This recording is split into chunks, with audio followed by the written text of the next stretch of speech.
불이 첫 단을 들인 초실절이 있습니다. 그리고 미래 첫 단을 들인 칠칠절이 있고, 또 이스라엘 백성이 광야 생활을 기념한 초막절이 있습니다. 여기에다 이스라엘의 달력을 기준으로 해서 새해가 시작되는 첫날을 기념해서 지키는 나팔절이 있고, 또 이스라엘 전 민족적인 회개일, 숙제일까지 총 8개의 절기가 있습니다. 이 8개의 절기 중에 5개의 절기가 이스라엘 백성의 출애굽과 직접적으로 관련이 되어 있어요. 그리고 그 기준은 안식일입니다. 우리가 모두 알다시피 안식일은 하나님이 6일 동안 천지, 즉 세상을 창조하신 후에 안식을 취하신 7째 날을 기념하는 날이에요. 출애굽은 아담과 하와의 범죄 이후 타락한 세상의 상징, 즉 악한 도성인 애굽을 탈출해서 하나님이 언약하신 약속의 땅 가나안, 즉 천성을 향하여 나아가는 거룩한 구원의 여정을 뜻하는 것입니다. 출애굽이 그렇다는 얘기예요. 그래서 출애굽은 이 땅에 살아가고 있는, 또 살았던, 앞으로도 살아갈 모든 인생들, 특별히 그리스도인들에게 이 출애굽은 그냥 출애굽이 아닌 것이에요. 무교절과 초실절은 오늘 말씀을 통해서 나눌 맥추절의 내용에 깊이 관련이 되어 있습니다. 그렇기 때문에 부분적으로 설명을 하게 될 것이고, 또 나팔절과 숙제일, 초막절 등은 나머지 절기는 나중에 기회가 있을 때 다시 한번 말씀드리도록 하겠습니다. 이 초막절은 장막절이라고도 하고 또 수장절이라고도 합니다. 오늘은 앞에서 말씀드린 이스라엘의 8절기 중에 하나인 맥추절을 기념해 드리는 맥추감사절, 지난주에 지냈죠? 맥추감사절. 왜 맥추감사절이 7월 첫 주인 줄 아세요? 우리가 여하튼 이 맥추절을 이해를 하려면 6월절과 무교절 그리고 초실절에 대해서 알아야 됩니다. 이 절기 이야기이기 때문에 좀 지루하기도 하고 또 재미없을 수도 있겠지만 사실 매우 중요한 내용입니다. 그래서 집중해서 들어주시기를 바라고, 오늘 제목은 맥추절의 첫 열매입니다.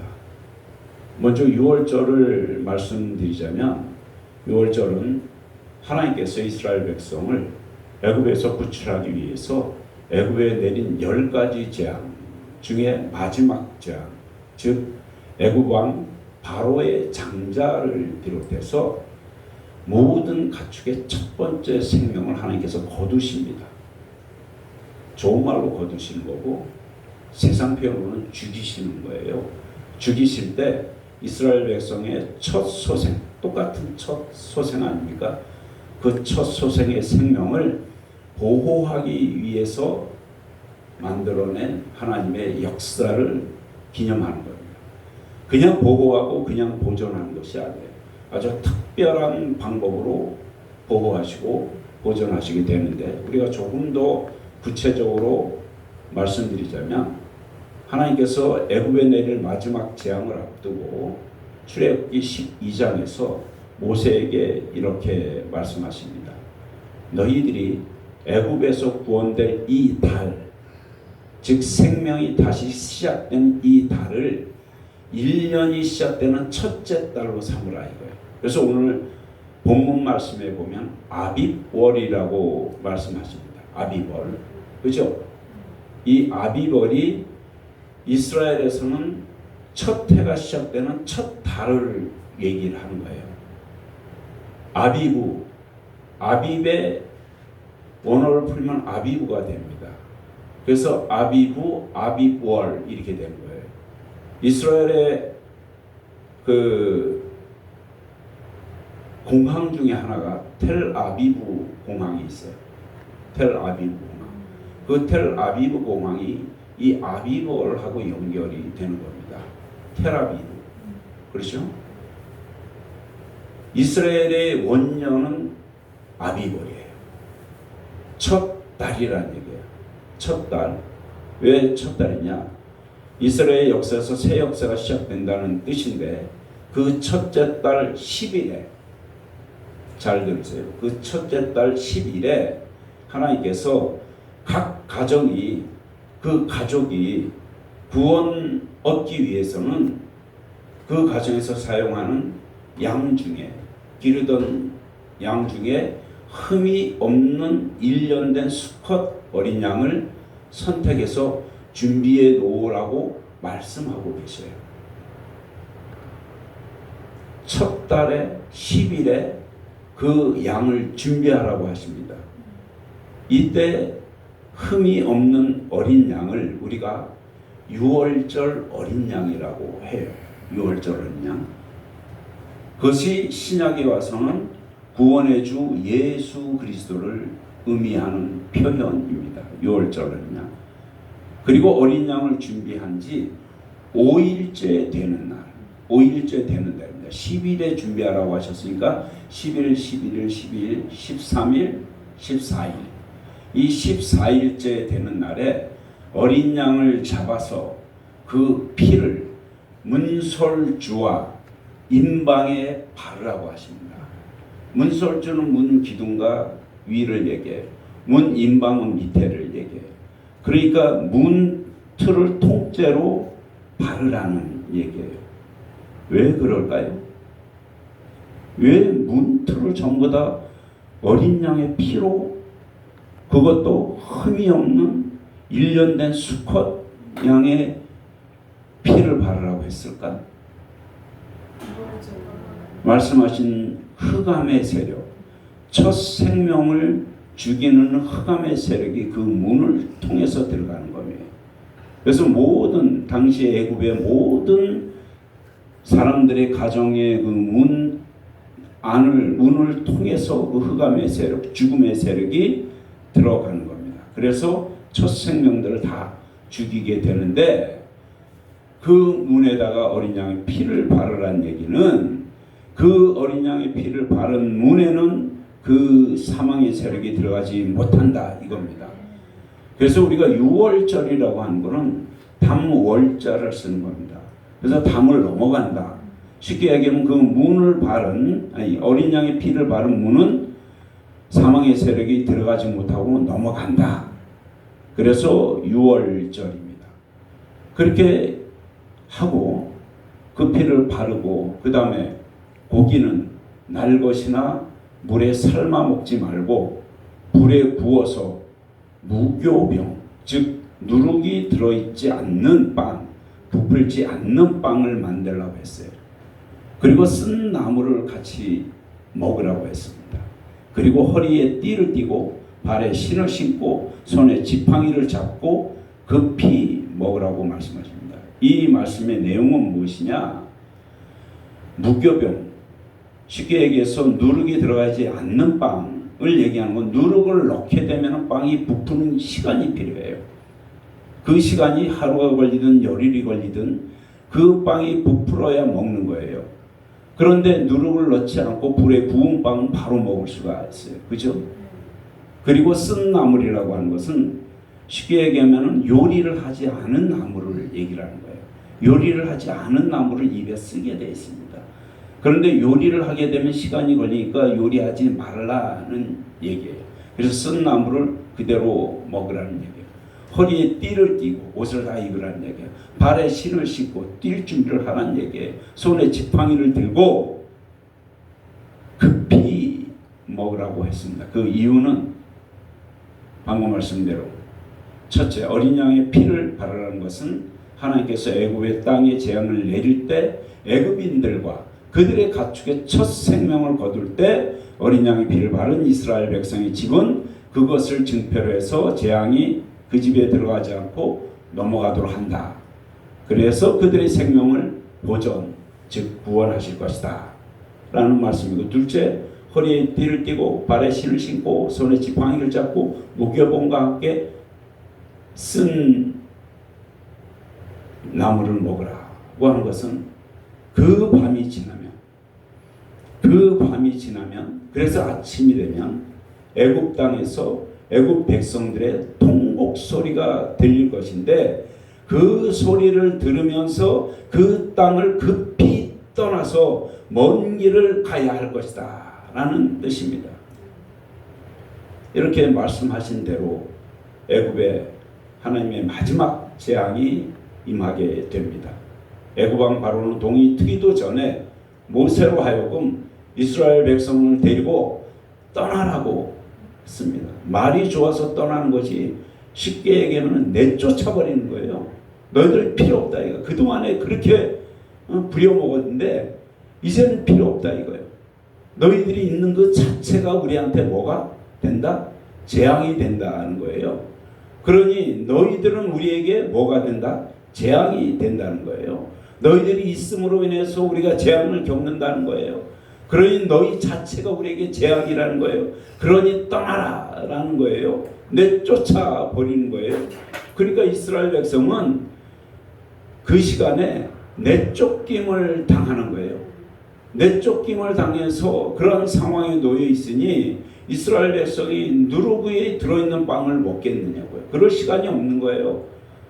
그걸 챙겨 먹을 시간이 없는 거예요. 그러니 급하게 떠나게 되는 거예요. 이렇게 이스라엘 백성의 출애굽과 함께 무교병을 먹는 무교절이 시작되게 되는 겁니다. 그것을 하나님께서 지키라는 거예요. 무교절을 지키라는 겁니다.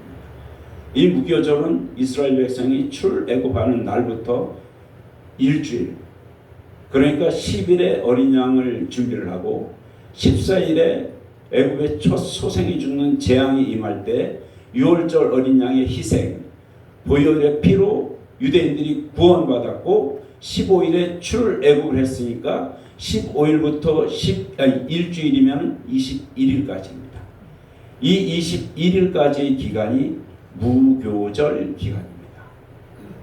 그리고 이 무교절이 지나고 쉽게 얘기하면 6월절 다음 날부터 일주일간 하나님이 누룩이 들어가지 않는 땅 무교병을 만들어서 먹으라고 하셨죠. 계속 이동하기 때문에 누룩을 넣어서 부풀린 빵, 유교병을 만들어서 먹을 겨를이 없었다는 거예요. 그래서 정확히는 출애굽하기 전날 6월절 저녁부터가 사실은 무교병을 먹게 되는 시점입니다. 이 일주일 동안 이스라엘 백성은 애굽을 떠나서 홍해를 건너게 됩니다. 그 일주일 동안 신의 광야로 들어서게 되죠. 홍해를 건너서. 그런데 그 사이에 마음을 바꾼 애굽 왕 바로가 군대를 이끌고 이스라엘 백성을 뒤쫓게 됩니다. 성경에 기록된 것과 같이 하나님의 홍해를 가르시고 구름 기둥과 불 기둥으로 이스라엘 백성을 보호하시는 동안 바로의 군대는 홍해에 수장되게 됩니다. 지난번에 제가 한번 말씀드린 것처럼 이스라엘 백성이 처음 출애굽에서 홍해를 건너기까지 장막을 3번 칩니다. 그리고 이스라엘 백성은 이 3번의 장막 친 것과 포함해서 광야에서 모든 광야에서 장막을 32번을 치게 됩니다. 그런데 홍해 앞에서 친 장막이 3번입니다. 그 장막 친 것의 마지막 장막 친 것이 홍해 앞 비하 히롯이라고 제가 말씀을 드렸댔어요. 그 비하 히롯에서까지 하나님께서 역사를 하시는데 바로 구름 기둥과 불 기둥의 역사가 두 번째 장막을 쳤던 곳에서 시작이 되게 됩니다. 그 이후로 하나님께서는 계속해서 이스라엘 백성을 구름 기둥과 불 기둥으로 인도하십니다. 언제까지? 가나안에 들어가기 그 목전에 다다를 때까지 그렇게 하십니다. 그리고 무교병이 끝나는 그 날이 일주일 뒤입니다. 홍해를 지나서 광야에 들어섰을 때 하나님께서 무교병을 금지합니다. 그렇다고 해서 유교병을 만들어 먹게 하지도 않으셨어요. 그때 어떤 역사가 있었습니까? 바로 하늘에서 만나를 내려주십니다. 그때부터 40년 광야 생활에 하나님께서는 만나와 메추라기로 이스라엘 백성의 식량을 삼으시면서 그들의 생명을 연명하시게 됩니다. 연명한다는 얘기는 생명을 이어간다는 얘기예요. 왜 생명을 이어갑니까? 하나님께서 주신 생명은 누구 손에 있는 거예요? 하나님 손에 있기 때문에 그런 겁니다. 성경에 보면 요단강을 건너서 길갈이라고 하는 곳에서 첫 열매로 제사를 드릴 때까지 이 만나의 역사가 계속됩니다. 그래서 홍해를 건너서 요단강을 건너기까지 딱 40년 광야 생활에 하나님은 이스라엘 백성들을 굶기지 아니하셨습니다. 타락한 도성 애굽에서 이스라엘 백성을 이끌어낸 후에 약속의 땅 가나안 도성의 목전에 이를 때까지 만나와 메추라기를 먹이시면서 구름 기둥과 불 기둥으로 인도하셨고, 광야에서는 하나님께서 길을 내시고 바위에서는 물을 내시고 황무지에서는 꽃을 피우시면서 하나님께서는 이스라엘 백성들을 그 거룩한 여정을 인도하여 가십니다. 그리고 하나님은 지도자 모세를 통해서 출애굽기 20장에서 십계명을 비롯한 여러 가지 제사와 율법에 대한 규례를 정하시고 그 규례를 백성들에게 선포하시게 됩니다. 백성들이 제사할 제사법과 성막에 대하여 또한 백성들의 삶에 대한 질서와 규범에 대하여서 아주 세밀하게 일러 주십니다. 그 내용 중에는 하나님이 이렇게 알려주시는 내용 중에는 유월절과 무교절뿐만 아니라 앞으로 지켜야 할 초실절과 맥추절의 내용까지도 아주 구체적으로 말씀해 주고 계십니다. 그뿐만 아니라 서두에 말씀드린 나팔절과 속죄일 그리고 초막절까지도 아주 상세하게 알려주고 계십니다. 초실절은 이겁니다. 7일 무교절의 기간이 끝나고 맞이하는 첫 안식일, 그 다음날 주일에 감사의 첫 열매를 하나님께 드리라는 것입니다. 이것은 장막, 광야에서 있는 일을 얘기하는 것이 아닙니다. 앞으로 그 이스라엘 백성들이 가나안에 들어가게 될 때 그때 행하라는 내용입니다. 그래서 초실절은 유월절과 연결된 무교절과 자연스럽게 연결이 되어 있는 절기입니다. 다시 말해서 유월절, 무교절, 안식일 다음 날이 초실절이 되는 겁니다. 다시 말씀드립니다. 무교절 7일, 그 다음 날이 그 유월절에서 시작돼서 무교절까지 7일, 그리고 그 다음 날이 안식일, 그리고 초실절이 되는 겁니다. 우리가 이 말씀을 일반 성도들 같으면 잊어버릴 수 있어요. 그러나 우리 신학생들은 잊어버리면 안 되는 겁니다. 다시 말씀드리자면 유월절이 무슨 날이에요? 구원의 날. 이스라엘 백성이 다시 구원받는 날입니다. 유월절 어린 양의 희생과 첫 생명들로부터 구원받은 것. 더 나아가서 이스라엘 백성들이 애굽에서의 구원, 그 구원이 시작된 날로부터 시작된 무교절. 이 무교절은 완전한 출애굽을 이루게 되는 홍해의 도강이 이루어지는 날까지 7일 동안 이루어지는 것을 얘기하는 것입니다. 그리고 이 무교절이 끝나고 맞이하는 첫 안식일, 그날이 토요일입니다. 그 안식일이 지나고 첫날, 그날이 주일입니다. 그 첫날에 드리는 제사가 바로 수확의 첫 열매를 드리는 초실절이라 이겁니다. 그 첫 열매는 첫 생명을 보존하신 하나님을 기억하라는 의미로 드리는 것입니다.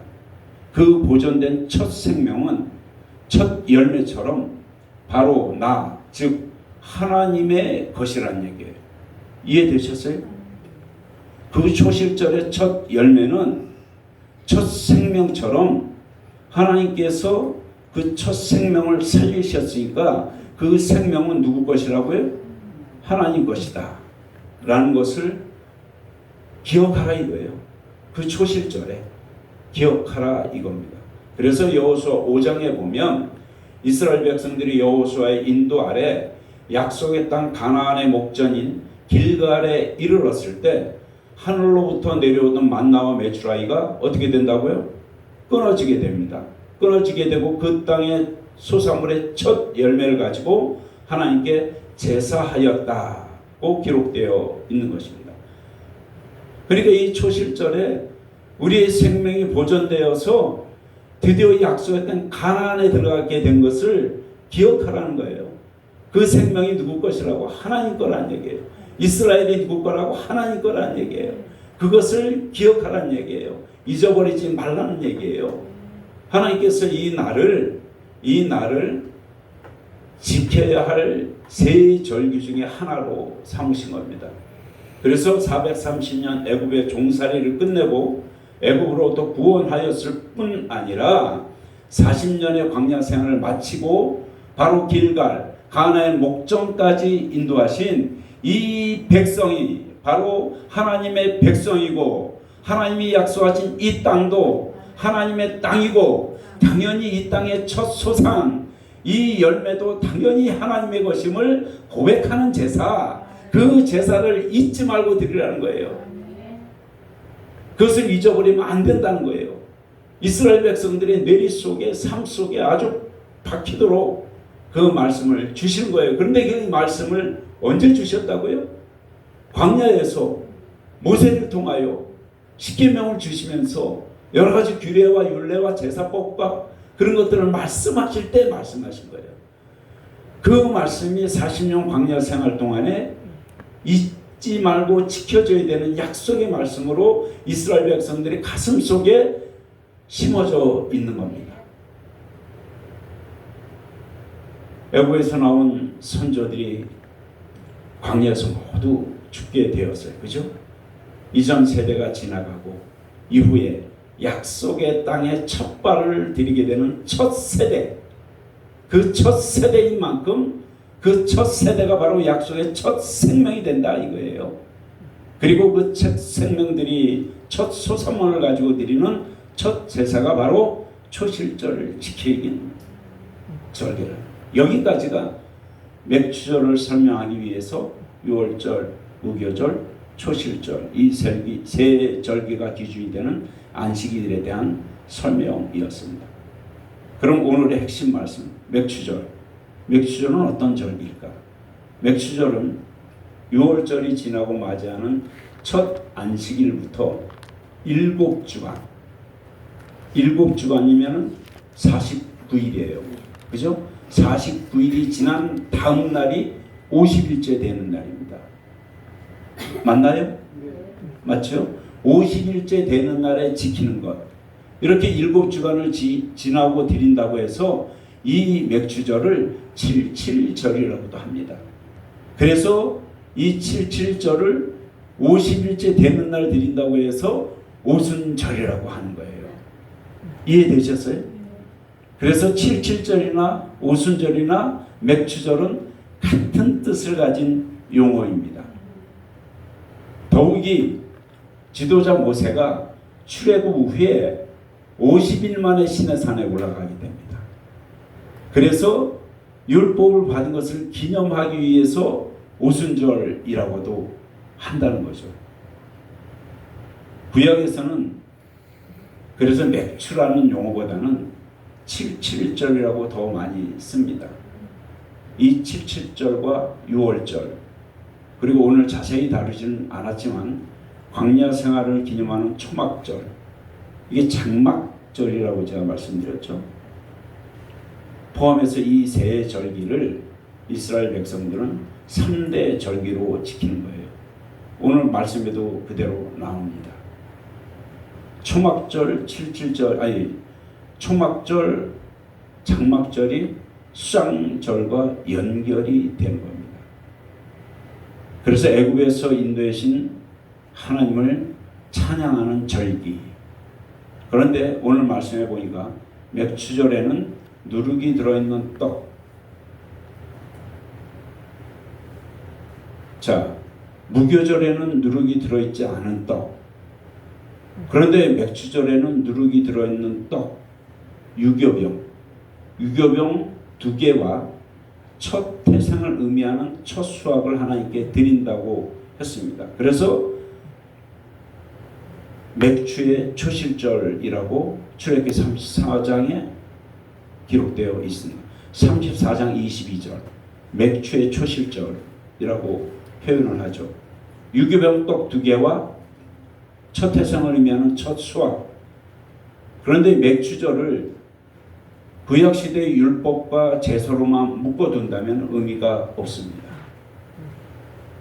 구약시대의 율법적으로 유대 백성들의 그 신앙적 가치관을 정립해준 이 맥주절이 신약시대를 건너서 성령시대를 살아가고 있는 오늘 우리에게는 어떤 의미가 있느냐 이겁니다. 우리가 구약의 맥주절만 기억하고 있으면은 안 된다는 거죠. 오늘 성령시대를 살아오는 우리에게 어떻게 접목이 되어지느냐, 우리가 그 의미를 정확히 알고자 한다면 앞에서 말씀드린 유월절과 무교절과 초실절을 따로 분리해서 보면 안 된다는 얘기예요. 연결해서 봐야 된다는 얘기예요. 그래서 유월절은 말씀드리지 않아도 유월절 어린 양 바로 연상이 되죠. 구약의 유월절, 흠없는 어린 양, 첫 생명, 보호하시는 애굽에서 구원하신 하나님, 이런 것들이 연결이 되죠. 그런데 그 유월절에 신약에서는 예수 그리스도를 유월절에 흠없는 어린 양이라고 표현을 해요.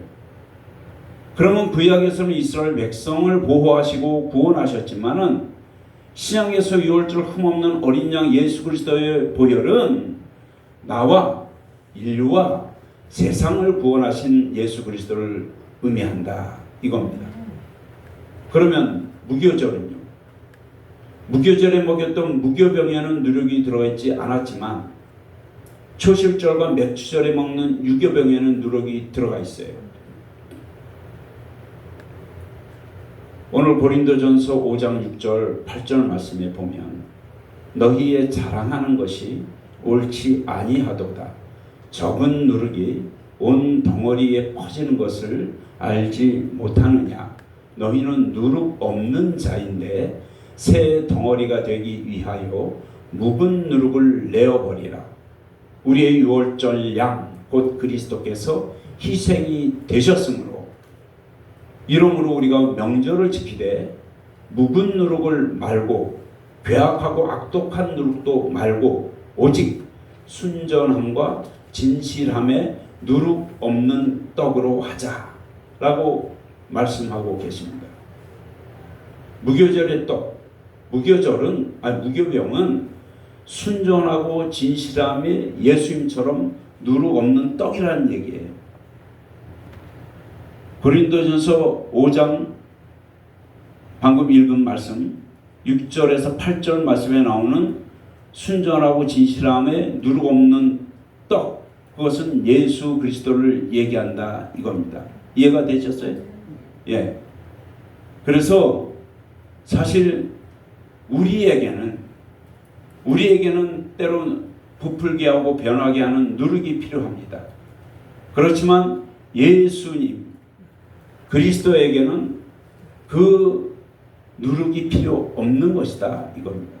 그런데 그렇게 누룩이 필요 없는데 왜 맥주절에 유교병 2개를 먹으라고 말씀하시냐 이거예요.